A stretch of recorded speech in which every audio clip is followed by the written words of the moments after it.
कांग्रेस नेता पृथ्वीराज चव्हाण ने कहा कि भारत अमेरिका के दबाव में काम कर रहा है। विदेश नीति को लेकर सरकार की चुप्पी पर सियासी बहस तेज हो गई है। कांग्रेस नेता गुरदीप सप्पल ने मोदी सरकार पर अमेरिका से डरने का आरोप लगाया है। उन्होंने कहा कि धमकियों पर भारत का रुख कमजोर दिख रहा है। पश्चिम बंगाल में मतदाता सूची को लेकर बड़ा विवाद सामने आया है। ड्राफ्ट वोटर लिस्ट में गड़बड़ियों के आरोप लगे हैं। टीएमसी सांसद अभिषेक बनर्जी ने आवाज जितवे बंगला यात्रा की शुरुआत की। आगामी विधानसभा चुनाव से पहले सियासी हलचल तेज हो गई है। महाराष्ट्र में नगर निकाय चुनाव से पहले राजनीतिक बयानबाजी बढ़ गई है। सत्ता पक्ष और विपक्ष आमने सामने नजर आ रहे हैं। बिहार में निशांत कुमार को लेकर राजनीति गर्मा गई है। जेडीयू में पोस्टर और समर्थन को लेकर चर्चा तेज है। पश्चिम बंगाल में मतुआ समुदाय ने वोटर लिस्ट मुद्दे पर नाराजगी जताई है। इस पर राजनीतिक आरोप प्रत्यारोप शुरू हो गए हैं।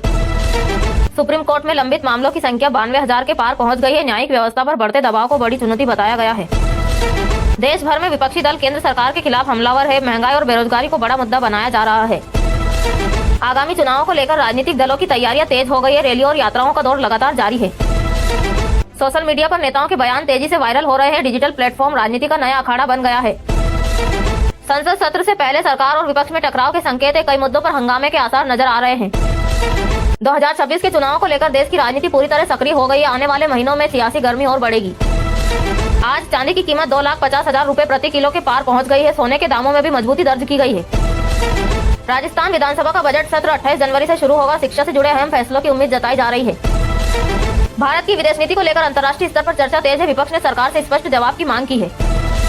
उत्तर भारत में कड़ाके की ठंड और घना कोहरा जारी है। जनजीवन और यातायात पर असर देखने को मिल रहा है। ठंड के कारण अस्पतालों में मरीजों की संख्या बढ़ रही है। डॉक्टरों ने विशेष सावधानी बरतने की सलाह दी है। संवेदनशील इलाकों में पुलिस और प्रशासन अलर्ट पर है। स्थिति पर लगातार निगरानी रखी जा रही है। बॉलीवुड में 2026 की बड़ी फिल्मों की शूटिंग शुरू हो चुकी है। जल्द ही कई बड़े प्रोजेक्ट के ऐलान की उम्मीद है।